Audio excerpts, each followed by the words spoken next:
the size and some speed. Iolani's first play from scrimmage indicated a wide-open attack as quarterback Matt Bright flared the pass to Derek Watanabe. Watanabe gets around the near side, good for 11 yards and a first down. On the next play, Randy Kobayashi took the short pitch, and he dances to midfield. Iolani wasn't afraid to use the dazzle play right away. Wingback Dirk Powell takes the pitch, pulls up, and goes for the bomb. This pass complete to Steve Wong. And early, Iolani is on the Kamehameha 1-yard line. 2 plays later, Randy Kobayashi muscles into the end zone, and Iolani takes the lead. Kobayashi then calmly adds the extra point. Iolani leads 7-0. Kamehameha goes on offense. Billy Asing angles outside, breaks one tackle, but is strung out by the Iolani pursuit. Asing then tries the middle, but he runs into middle guard Junior Tufono. On the next play, Warrior quarterback Chris Kapalolo rolls left and hits Patrick Pa'au for a first down. But 2 plays later, Kapalolo's quick look-in pass is off the hands of Keith Cowie and intercepted by Iolani's Paul LeBlanc. However, Iolani cannot move the ball and must punt it away. Kamehameha's Keith Cowie fields the ball on the hop at the 13 and carries for 20 yards out to the 33-yard line. On Kamehameha's first play, Billy Asing meets a blitzing Albert Tufono. The result is a loss of 3. 2 plays later, Keith Cowie cannot make progress against David Whitmore, but a 15-yard penalty gives the Warriors the ball in midfield. Then Kapalolo goes back to Keith Cowie. He sidesteps Ken Yonamini, breaks away from Paul LeBlanc, and is gone up the near sideline. 49 yards and a Kamehameha touchdown. Following a delay penalty, Kalani Thomas kicked the extra point from 25 yards out. No problem. They're tied at 7. Kamehameha kicks off following the touchdown. Iolani Steve Wong makes a good return, getting around the corner up the near sideline to the 40-yard line. But on the first play, Randy Kobayashi fumbles the ball forward. Kamehameha's Kai Torko recovers for the Warriors. Kapalolo then finds some friendly skies, hitting Kimo Boyette over the middle. Great catch by Boyette, enough for the first down. The Warriors get more help when a roughing the kicker penalty moves the ball to the Iolani 34. By coincidence, that's where the ball went out of bounds.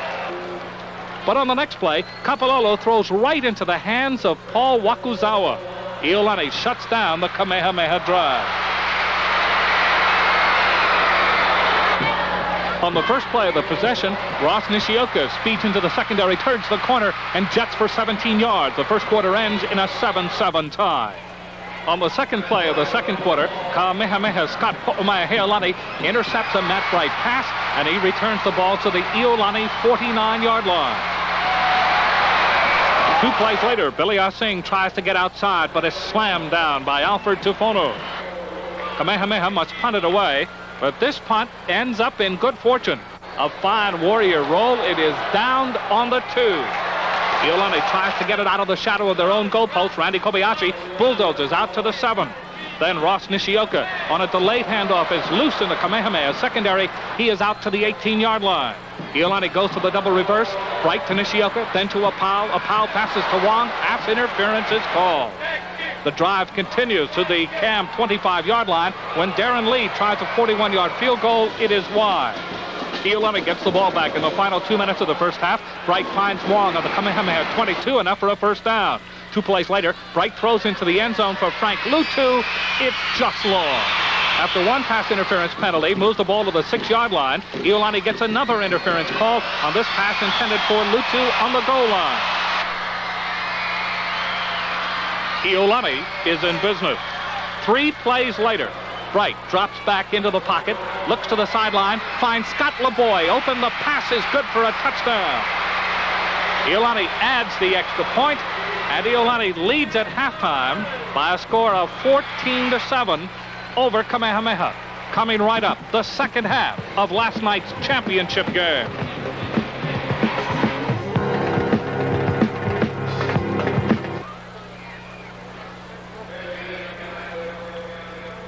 Early in the second half, Kamehameha quarterback Chris Kapalolo throws for Keith Cowie, but Paul Wakuzawa makes his second interception of the game, and Iolani has the ball on the Warrior 18-yard line. On the first play, Durka Powell takes the pitch and on a sweep skips inside the 15 and bumps his way to the Kamehameha 6-yard line. But then on the next play, Ross Nishioka runs into an agitated defensive line. 2 plays later, Matt Bright throws over the middle, but there to intercept is Takasugawa. Kamehameha now controls the ball. Kapololo takes a high-risk play and parlays it into a big gain, throwing in the crowd to Daryl Ferreira, who carries out to the 27. 2 plays later, Keith Cowie then, he makes a great catch on the 34-yard line. Kay Deering adds to the drive with a 10-yard run on this play, getting good blocking. Kapololo then goes back to the sky game. Cowie holding on long enough for the completion, but this is as far as Kamehameha gets. Iolani then controls the ball, and Iolani begins again with Durka Powell moving for good yardage up the middle. Then the end-around reverse to Steve Wong. He carries to the 37-yard line, and an Iolani first down. But on the next play, Randy Kobayashi fumbles it away. And Tai Toko again recovers for Kamehameha. The Warrior drive continues into the 4th quarter. George Keela powers to the Iolani 21. On the next play, Kapololo throws a perfect pass to Patrick Pa'au for a Kamehameha touchdown, and the Warriors trail by 1.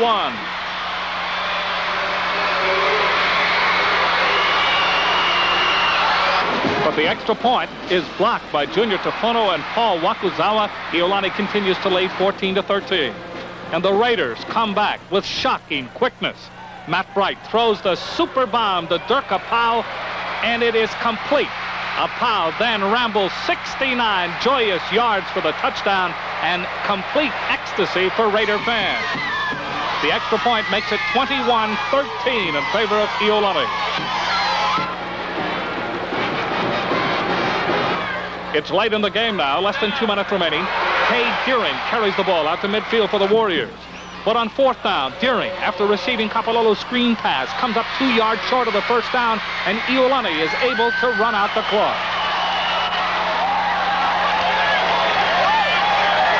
Bright simply falls on the ball with 1 second left, and Iolani wins the ILH Championship for only the 6th time in the school's history. Perhaps more importantly, it gives a championship gift to Eddie Yamada on the silver anniversary of his coaching at Iolani. And it puts the Raiders in the 1980 Pep Bowl next week against the OIA champion Waianae Sea Riders.